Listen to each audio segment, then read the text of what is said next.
செங்கோட்டையன் பாக்கெட்டில் வந்து ஜெயலலிதா அவர்கள் படம் இருந்திருக்கு. என்னடா விஜய் கட்சிக்கு வந்தவுடனே விஜய் படம்லாம் வைக்கணும் அப்படின்ட்டு கேட்குறாங்க செய்தியாளர்கள். என்ன நீங்கள் விஜய் கட்சியில் நினைஞ்சு விஜய் படம் வைக்காமல் ஜெயலலிதா படம் வச்சுருக்கீங்க? அதுக்கு அவர் பதில் சொல்கிறார், இந்த வீடியோ பாருங்கள்.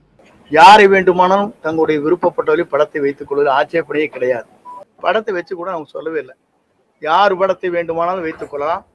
அதில் என்ன சொல்கிறாருன்னா, நான் ஜெயலலிதா அதை வச்சிருக்கிறதுக்கு தாவேக்கா தொண்டர்கள் யாருமே எதிர்ப்பு தெரிவிக்கலை, அவங்க விருப்பப்பட்டவங்களே வைத்துக்கொள்ளலாம் அப்படின்னு வெளிப்படையாக சொல்கிறார்.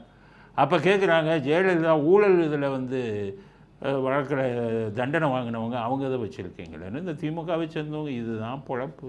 நீதிமன்றம் சொல்லியிருக்கு அம்மையார் ஜெயலலிதா அவர்கள் ஏவன் குற்றவாளி அப்படின்னு.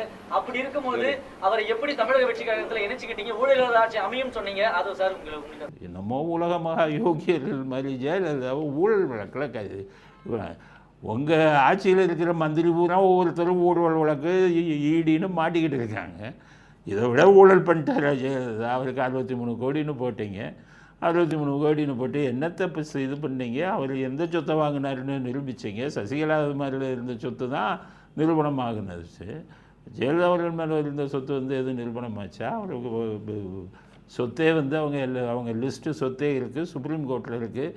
அந்த குன்கா கொடுத்த ஜட்ஜ்மெண்ட்டில் போய் பாருங்கள், 1000 சில்லற பக்கம் அது. அதில் உங்கள் பேரில் என்ன சொத்து இருக்குதுன்னு இருக்குது பாருங்கள். நீங்கள் என்ன யோகியர்களா?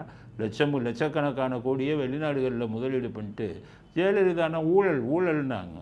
அதுக்கு இவர் சொல்கிறாரு, அது நீதிமன்றத்தில் நீங்கள் சொன்ன விஷயம் இருக்கலாம், அவருடைய தனிப்பட்ட விஷயம் எனக்கு தெரியும் அப்படின்னு சொல்லிட்டார்.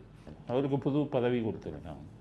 என்ன பதவி அப்படின்னு பார்த்தீங்கன்னா, தலைமை ஒருங்கிணைப்பாளர், மாநில தலைமை ஒருங்கிணைப்பாளர்னு ஒரு பதவி. அப்புறம் பார்த்திங்கன்னா கோயம்புத்தூர், ஈரோடு, திருப்பூர், அந்த மாதிரி அந்த கொங்கு மண்டலத்தில் இருக்கக்கூடிய 4 மாவட்டங்களுக்கு இவர் வந்து பொறுப்பாளராக நியமிச்சிருக்காங்க.